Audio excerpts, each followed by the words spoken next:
que personas que no saben nada de la vida legislen. Yo no sé si ustedes recuerden, en embrios estudiamos biología cómo van los oncogenes.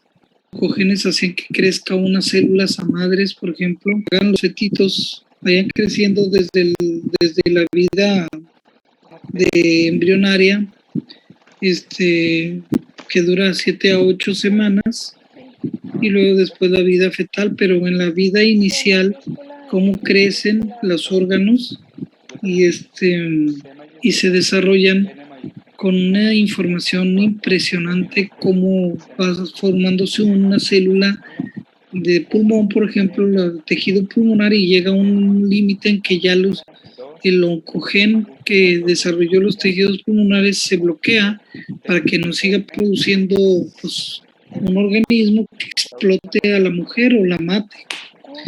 O sea, como que todo está una información impresionantemente exacta para que se desarrolle un ser, y como de una manera muy ideológica empiezas tú a dar oportunidad a opiniones que no tienen ningún valor.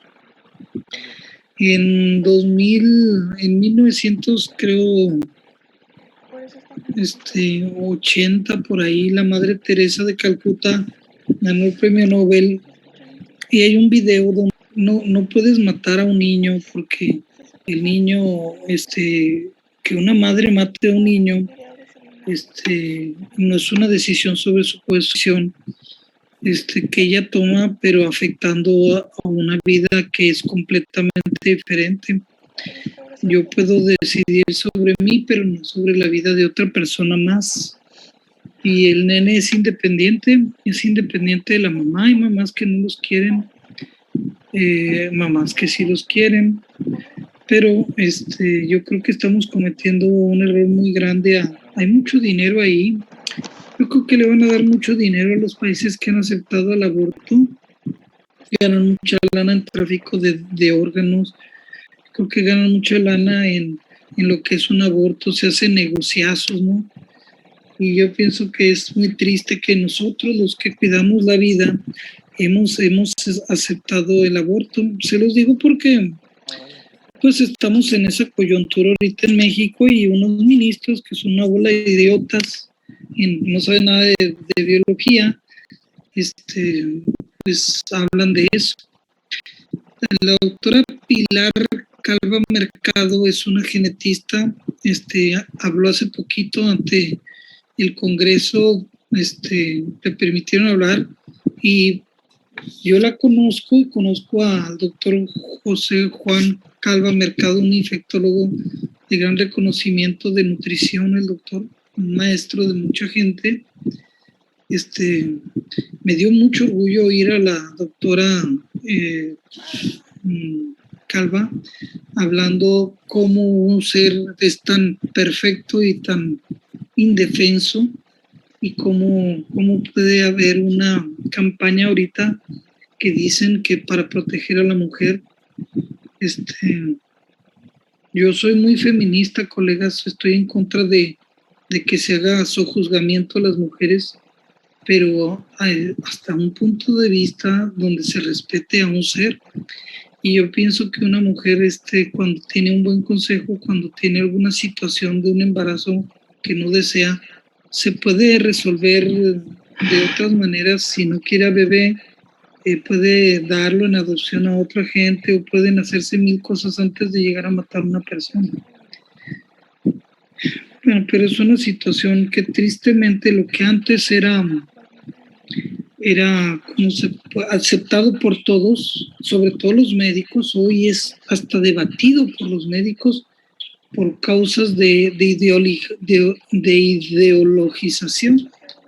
Hoy salió un artículo en El Siglo de Torreón, escribe Jesús Silva Herzog, sobre el puritanismo, y entonces él renuncia porque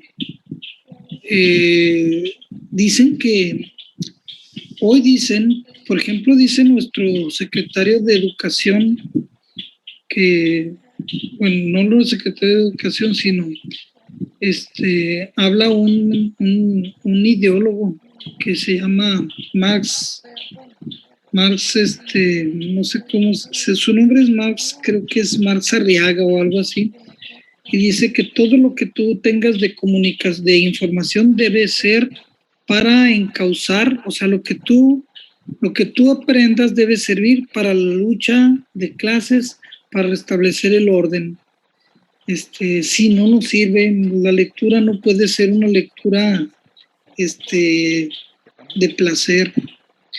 Y es muy triste porque es una ideologización ciega de ese estúpido que está diciendo eso, porque la gente debe crecer en libertad y no estudiar para agarrar una ideología que ha demostrado, por ejemplo, ellos son de izquierda y si nosotros nos remitimos a las ideas, a la suma de muertes que ha condicionado las ideologías en el mundo, la ideología de Hitler, por ejemplo, dicen que mató a 6 millones de judíos en Alemania, lo cual es un número impresionante y para nada se aplaude.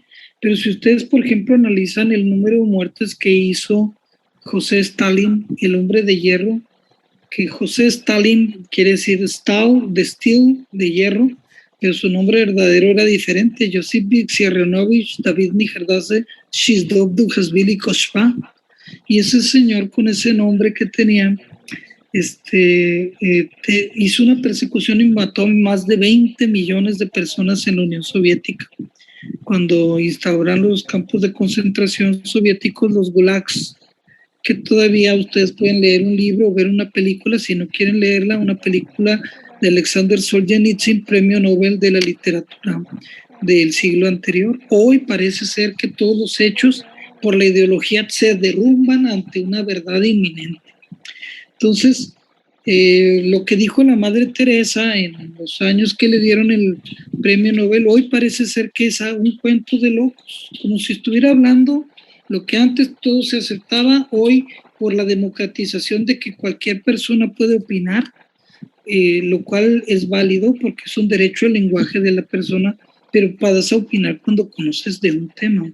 Y además cuando los temas te los dan en una libertad de escoger temas. En nuestro país, desde hace muchos años, tenemos una pobre libertad para conocer los temas actuales. A nosotros nos enseñaron, por ejemplo, que los españoles fueron lo peor, y viene hasta en los libros de texto, ¿no? Que fueron los que vinieron y mataron a los indios, etcétera.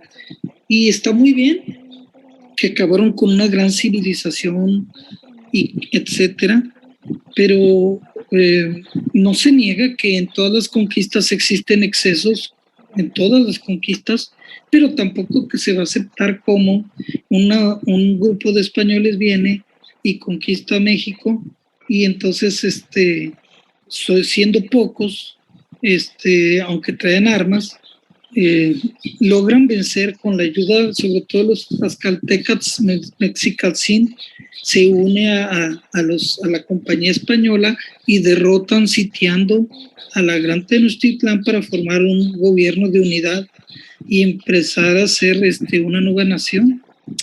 Entonces, estamos estamos teniendo ideas muy tristes. Yo desde hace años busco unos libros en México, para nada encuentro los libros, el Fondo de Cultura Económica, los libros que ustedes encuentran en las librerías en México están muy controlados, o sea, son libros que le convienen al oficialismo, a los gobiernos PRI, PAN, al gobierno actual, sobre todo ahorita que están más ideologizados que nada. Si no piensas como ellos, eres enemigo, llegas a ser un enemigo, es triste. Entonces yo creo que tenemos que hacer un momento de reflexión donde el comprender algo no quiere decir que te vas a ideologizar. En el artículo que sale en el libro, en el periódico, lo escribe Jesús Silva Herzog y habla sobre cómo no debe equivaler a conocer algo allá por eso, ideologizar como si eso fuera lo ideal. Esa es una versión de un escritor, tú tienes que ver todas las versiones y tristemente ese es el aprendizaje. El aprendizaje no es ver solo una versión de las cosas. Nosotros hemos estado sujetos a solo una versión de las cosas. Es el héroe, un héroe nacional, ahorita es Frida Kahlo, otro héroe nacional es Benito Juárez, pero hay libros donde hablan que Benito Juárez era un hijo de su mamá, y por ejemplo por culpa de Benito y otras gentes se perdió mucho territorio en México. ¿Sí? Hay libros que lo hablan así. Por ejemplo, un héroe, aquí nunca te van a poner de un héroe a Miguel Miramón. Por ejemplo, hoy hablan de Miguel Miramón también, Sergio Sarmiento, en los niños héroes. Estamos sujetos a cosas. Bueno, les digo esto como una reflexión. Lo que yo les digo también es una opinión muy personal. Los que estén en contra no se apuren, no vamos a pelear porque el chiste es aprendizaje. Pueden haber gentes que tengan una opinión de una cosa, ustedes pueden estar a favor del aborto, otros no, y está bien. Tristemente, si ustedes ven la concepción, terminar un aborto es terminar con la vida de un ser independiente, de una persona.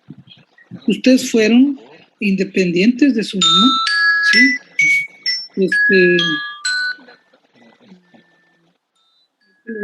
Doctor, porque después ya no. Y entonces, si no hubieran nacido ustedes, colegas, pues no estarían aquí, ¿verdad?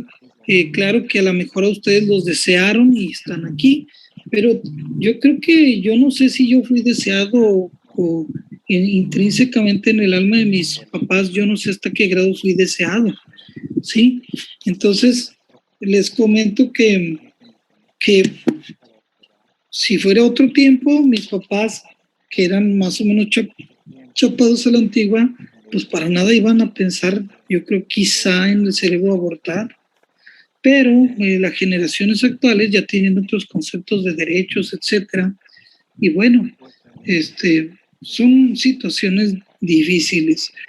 Yo creo que yo no les puedo decir que piensen como yo porque es violar sus derechos. Entonces, yo lo que trato de mandarles un mensaje es nomás para que piensen y nomás no se vean la finta. Miren, somos muy poco analíticos. Si ustedes buscan ahorita la población mundial de judíos en el mundo, no estoy defendiendo a Hitler, lo dejo claro, nomás para que vean. La población mundial de judíos en este año hay 14 millones de judíos, ¿sí? O 15, pónganle 15. Me parece un poco raro que hace más de 60 años, que fue la Segunda Guerra Mundial, Hitler haya matado solo en Alemania a 6 millones de judíos. Nada más. Chequen ustedes población mundial judía en 2021 y lo van a ver. No estoy defendiéndolo, es un asesino ese güey, es un súper asesino. Nomás que vean las tendencias y dicen acá. O sea, estaba prácticamente la mitad de los judíos de aquel entonces solo viviendo en Alemania. Está cañón. Entonces tienen que analizar, tristemente, tienen que analizar bien las cosas. Ahora, ya vamos a salirnos de la polaca y hablar de situaciones que son importantes que las sepan. Y les voy a hacer porque vamos a hacer lectura comentada. Habíamos hablado de que tenemos antibióticos y que los antibióticos han sido una herramienta imprescindible en el desarrollo del ser humano. Entonces, habíamos hablado que está amenazada la resistencia antibiótica, están amenazando al descubrimiento de los antibióticos y que sea la mejor manera de cuidarlos es retardar, usarlos mejor los antibióticos. Entonces, ¿cómo lo podemos hacer? ¿Cómo podemos hacer un mejor uso de antibióticos? Entonces, aquí tengo que hablar en parte de mi maestro, el doctor José Javier García Salcedo, experto en farmacología y medicina interna, pero fue mi maestro de farma y de veras impresionaba el doctor, siempre me impresionó en su manejo de farmacología. Le doy gracias al doctor, está enfermito, una oración para él. Entonces aquí uno, cuando tiene un paciente en infecto, vienen serie de preguntas, entre ellas dice uno, el paciente tiene una infección por bacterias donde usamos antibióticos, ¿sí? Los leucocitos, con la diferencia, están gritando que el paciente está grave o no. Entonces, si la respuesta es sí, está malito, entonces cultívalo, por favor, y si está malo, rápido inicia el tratamiento, puede ser hasta dar tratamiento empírico. Pero si el paciente está tranquilo, por favor, obsérvalo tranquilo, ¿sí? Si el paciente se empeora, rápidamente le haces estabilizarlo. Si quizá rápido le hace el antibiótico empírico, ni modo. Pero si está tranquilo, por favor, observa. Y después de 3 días, nuevamente checa tus cultivos, los resultados de los cultivos. Si el paciente está negativo, ¿sí? O está solamente colonizado, regresa a la parte de re otra vez. Si está positivo, gram positivos, consistentes con infección, la tinción de gram, revisa las susceptibilidades y decide qué antibiótico dar. O sea, entonces ya he revisado los datos clínicos, las células y los valores de procalcitonina, que no hay en todos lados. Además, hoy la procalcitonina está fallando. Que he pensado en el sitio más importante de infección y pues usando las guías de la Sociedad Americana de Enfermedades Infecciosas, ustedes van a decir, ¿por qué las de ellos? Bueno, colegas, o sea, no pueden usar las de los mayas porque no existen y los México es un desmadre ahorita. Entonces pueden usar las europeas o las gringas, que son las mejores, ¿sí? Y entonces les dice cuándo hay que dar urgentemente un tratamiento, ¿sí? He revisado las susceptibilidades que hay en el cultivo, he revisado los antibióticos que ha usado previamente el paciente durante los pasados 3 a 4 semanas y a veces quizás hasta 90 días, ¿sí? Para pensar si hay resistencias. He tomado en cuenta factores como mi paciente es un paciente normal o tiene VIH o tiene esteroides, qué edad, tiene disfunción renal o hepática, cuánto tiene hospitalizado, está grave. Todo eso tiene uno que checar antes de dar un antibiótico. He ordenado, he tenido ordenado mi esquema inicial básico por 3 días y planear para tener un régimen que pueda modificar para reducir el riesgo de resistencia, o sea, ya cuando tenga yo los cultivos o según la enfermedad que sea. Por ejemplo, en un pie del diabético, ¿no? Un pie del diabético, generalmente son 5 organismos los que están afectando a un pie del paciente con diabetes. Entonces, pues ahí los cultivos poco importan. Entonces uno debe saber eso, debe estudiar para decir, ¿sabes qué? No me voy a esperar, voy a cubrir lo más factible que sale en eso y ya lo debe uno conocer. Y he revisado los costos de los antibióticos también. Bueno, son algunas cosas, pero vamos a unos principios. ¿Quién me dice que es farmacocinética, muchachos? ¿Qué es farmacocinética? ¿Quién me dice? Pero no lean, no estudien, o sea. Sí, Jesús, dímelo. Es la acción que tiene el fármaco en el cuerpo. ¿El fármaco? Ok. Es como la farmacocinética, es cómo se mueve, cinética es movimiento del fármaco en nuestro cuerpo. Entonces, por ejemplo, cómo lo tomas, cómo lo absorbes. La absorción se llama biodisponibilidad, ¿sí? Si absorbes, por ejemplo, hay fármacos que se absorbe el 30%, entonces tu cuerpo dispone muy poquito, tiene mala biodisponibilidad porque absorbes el 30%. Y hay fármacos que lo absorbes vía oral, por ejemplo, el 90%. La biodisponibilidad por el tracto oral es tal porcentaje para cada uno. Pero si los administras intravenosos, pues la biodisponibilidad es el 100%. ¿Sí? ¿Sí me entienden eso? ¿Se fijan qué importante es? Luego cuando ya lo absorbes o lo tienes, por ejemplo, vía sublingual, vía intravenosa, vía intramuscular, por ejemplo, yo tengo ahorita pacientes con COVID, ¿no? Y algunos pacientes con COVID los tengo que anticoagular, tengo el dímero de alto y le doy tratamiento tomado, pero el paciente tiene diarrea. ¿Se absorberá bien el fármaco? ¿Qué piensa? Tiene diarrea el paciente y le doy tratamiento para tomar. ¿Cómo estará la biodisponibilidad? ¿Se afecta la biodisponibilidad, sí o no? Sí. Depende de dónde se absorba.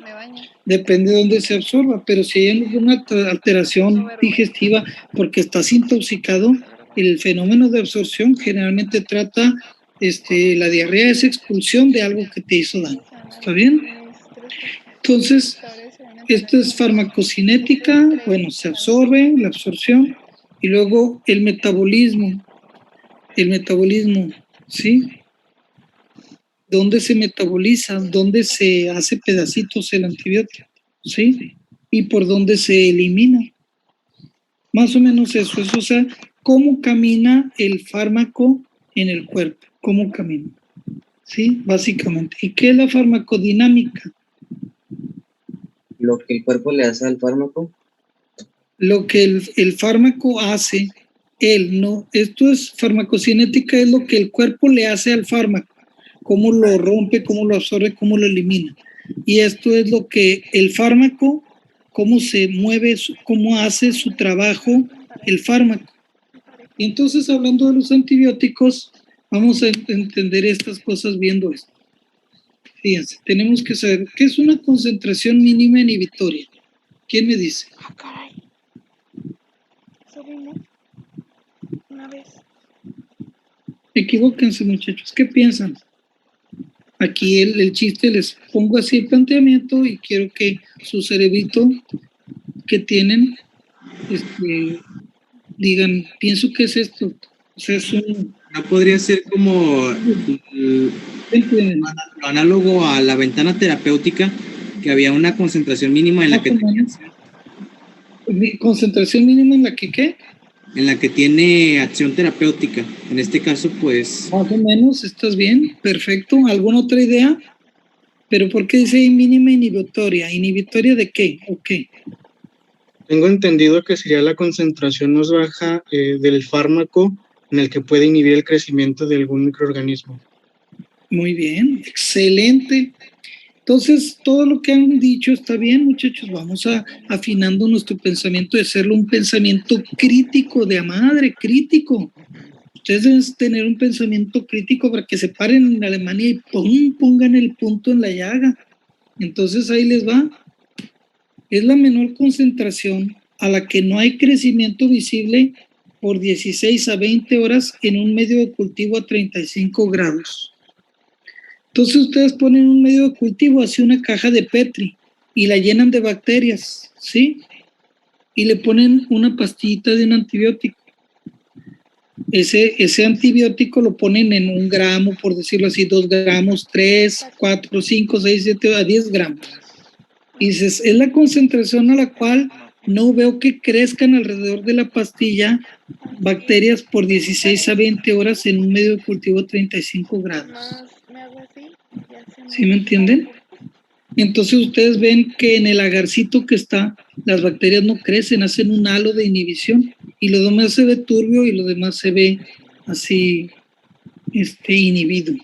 Entonces, y si esa concentración fue, por decirlo así, 3, ¿sí? Si a 4 tampoco hay crecimiento, a 5 menos, a 6 menos, a 7 gramos, te vas a la menor concentración, a 3 gramos, porque en 2, ¿sabes qué? En 2 se pega, la bacteria se pega a la pastilla. Entonces, ahorita lo vamos a ver, ¿sí? Vamos a tratar de ponerles una imagen. ¿Está bien? ¿Sí lo entendieron? Es la menor concentración o cantidad de droga a la que no crecen las bacterias cerca de esa droga. ¿Sí?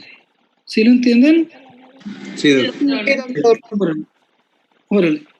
¿Sí lo entienden? Sí, ¿verdad? Si hay alguna duda me dicen. Dan de cuenta que lo logré a 3, pues a 3 esa es la concentración, 3 gramos, por decirlo así. Ahora a cambio de bacteria, y a lo mejor pongo otra bacteria y esa bacteria necesita 7 gramos.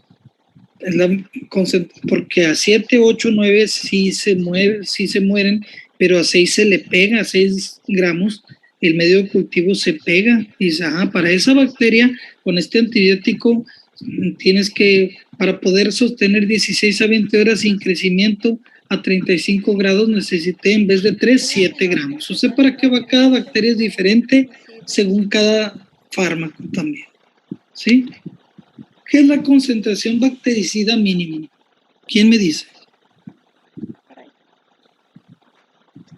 Se parecen un chorro. Pero ese ahí se va. Supongo que se refiere a la concentración mínima requerida para que el antibiótico como tal haga la acción de erradicar la vida como tal del microorganismo. El bicho. Excelente, estás bien, hijo. Está muy bien dicho, ¿eh?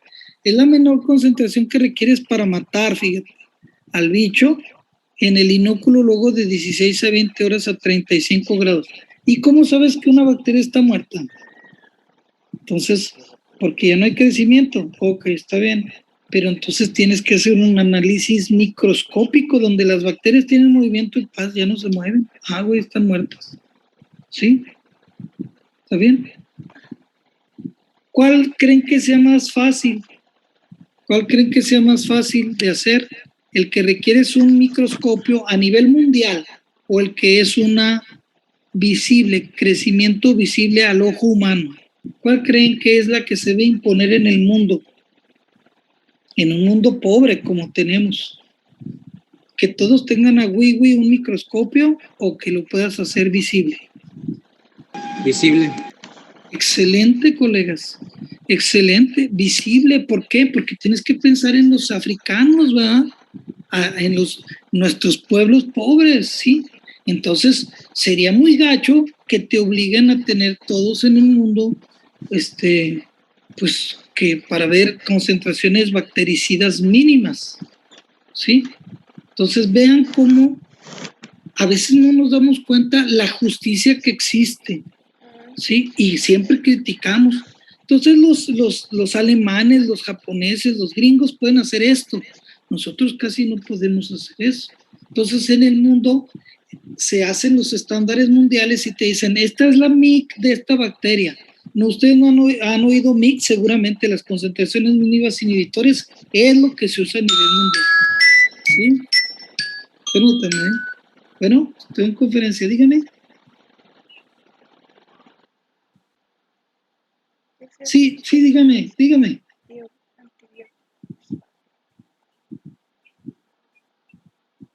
Un favor, me hablen media hora, es que estoy en una conferencia. Gracias. Aquí, ándale. Entonces, bueno, estamos hablando de estas cosas. Y ahora, el efecto posantibiótico es que después de que el antibiótico, la vida media de los antibióticos, por ejemplo, vamos a hablar de un fármaco que se llama cefotaxima. La vida media es 1 hora y media. Entonces, si se va la cefotaxima y ya se eliminó por el riñón, ya no encuentras cefotaxima, tú ves en los tejidos, en estudios de fibra hueca se llaman, que el antibiótico ya se fue, ya se eliminó y sigue presente. Eso no le sucede a la cefotaxima mucho, pero sí le sucede, por ejemplo, a la micacina. La micacina, que es un aminoglucósido, hace su función penetrando por los poros de la bacteria, por las porinas, entra y se une. ¿A qué parte? ¿Dónde trabajan los aminoglucósidos, muchachos? ¿Quién me dice? Ya llevaron fármaco. Son preguntas básicas de fármaco. ¿Sí? ¿Dónde trabajan los aminoglucósidos? ¿En qué? En los ribosomas se les voy a decir, pero ¿en qué subunidad? ¿La 50 o la 30S? ¿En la 30S? Excelente. En la 30S actúan 2 clases de fármacos no más. 30 empieza con T y acaba con A. T de tetraciclinas y A de aminoglucósidos. Y se acabó. Es una nemoctenia sencillita. 30S habla de tetraciclinas y 30 acaba con A y A de aminoglucósidos. Y la micacina es un aminoglucósido. Entonces tú pones la micacina, ¿sí? Y tiene una emibida plasmática muy corta, se elimina por el riñón, pero ya penetró a las células, tú ahí ya no puedes medirla, pero el antibiótico está teniendo efecto posantibiótico hasta por 7 horas más. Padrísimo. Por eso hoy se usan las monodosis de amicacina. Entonces ahora, fíjate permítanme. Sí, bueno. ¿Quién habla? Hijos de su mouse. Perdón, colegas. Entonces, miren, lo que yo les decía, por ejemplo, aquí vienen representados las concentraciones de medicamentos. Estas son las concentraciones mínimas inhibitorias. Aquí ven unos tubitos donde tienes las concentraciones de la misma bacteria, vean. Pero fíjense cómo son las bacterias, ¿sí? Pero ya cuando llegas a 2 microgramos por mililitro de un antibiótico ya no crecen. Y aquí dices, güey, aquí es la concentración mínima inhibitoria, 2 microgramos. ¿Se fijan? Es la mínima, no es 4, porque a 2 todo está transparente. Pero si tú ya pones una muestra, la inoculas y la metes ya así en microscopio y la ves por microscopio, ves que todavía hay bacterias creciendo aquí, poquitas. Y entonces te vas a un método más fuerte que se llama, con un microscopio dices 3, y la concentración bactericida mínima es 3 microgramos por mililitro. Sácatelas. ¿Sí ven la diferencia? ¿Conocían esto? Ya llevaron farma. ¿Sí? Esto es elemental. Entonces vamos a ver. ¿Sí lo entendieron? Por favor, guárdenlo bien en el short course, véanlo. ¿Sí? Es una joya lo que tienen. Debe haber una necesidad de aprendizaje, como cuando ustedes hablan de la introducción sinfónica de Becker, el poeta del amor, dice, no puedo yo dormir tranquilo con tantas ideas para sacarlas, hacerlas poema, porque si yo no las saco, es como enterrarlas dentro de mí, eso es muy gacho. Es como una guitarra que no se toca, pues pobre guitarra, sufre, ¿sí? Es como un feto que van a hacer y lo matas, igual, hablando de lo que estábamos hablando, ¿sí? Entonces, es la locura de la poesía, la locura. Ahorita vean este libro, lo pueden ver hecho por ustedes, les mando. Entonces, nosotros tenemos poblaciones bacterianas que varían de las que son muy mensas, estas se mueren susceptibles, en conjunto toda esta población se puede decir que la mayoría son susceptibles, pero ya hay poquitos bichos que andan acá en la resistencia. Estos son intermedios y estos son susceptibles, o sea, con tanto uso de antibióticos hemos hecho esto. Estamos moviendo hacia la resistencia y en estas fechas casi todos nuestros bichos son súper resistentes. Y vean ustedes desde Clinical Infect Disease 2007, colegas, imagínense ahorita cómo andamos. Entonces, lo ideal es volver a este punto usando bien los antibióticos. ¿Y qué debemos saber? Bueno, o sea, las poblaciones, sí, tenemos que estudiarlas aquí. Cuando tú das un antibiótico, sube la concentración del antibiótico, rebasa las concentraciones mínimas inhibitorias y seguramente cuando tú rebasas esto, ya desde aquí hay unas bacterias que ya se mueren también mensas, pero en promedio casi todas empiezan a morir aquí en las concentraciones mínimas inhibitorias. ¿Sí? Perdón. Bueno.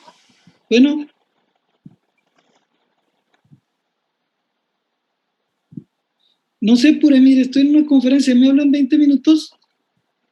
Gracias. Y entonces, colegas, se empieza a eliminar por el riñón o por lo que sea, lo que decían farmacocinética, y llega un momento en que ya saliste de aquí, ya bajó las concentraciones, y ya quizá aquí ya estás bajo las mix. Y vean ustedes, todo este tiempo es de actividad, pero el tiempo más fuerte es cuando estás arriba de las concentraciones mínimas inhibitorias, para las penicilinas, por ejemplo. Entonces, esta pirámide se llama concentración y este es el tiempo sobre el que está sobre las concentraciones mínimas inhibitorias. ¿Sí? ¿Está bien? Son parámetros importantes que deben conocer. Si se corta la clase, la vamos a seguir el día de mañana, porque el chiste. Pero los antibióticos funcionan hasta acá, porque hay unas bacterias bien mensas que aún con estas concentraciones se mueren. ¿Está bien?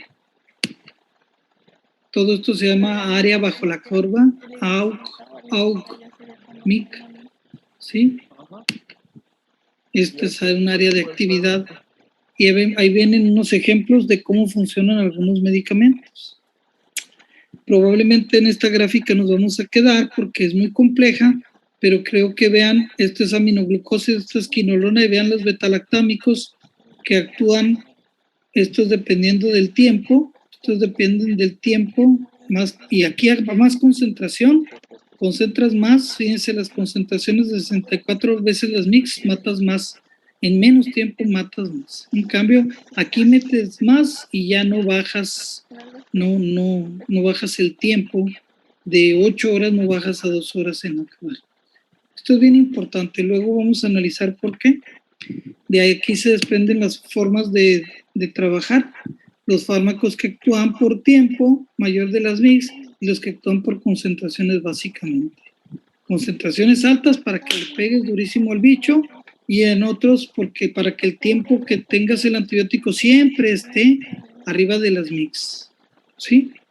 Esto lo vamos a revisar el día de mañana para que sepan cómo usar los antibióticos básicamente.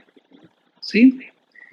¿Sí le han entendido hasta ahorita? Básicamente, esta... Yo creo que nos vamos a meter. No. A ver, Laura.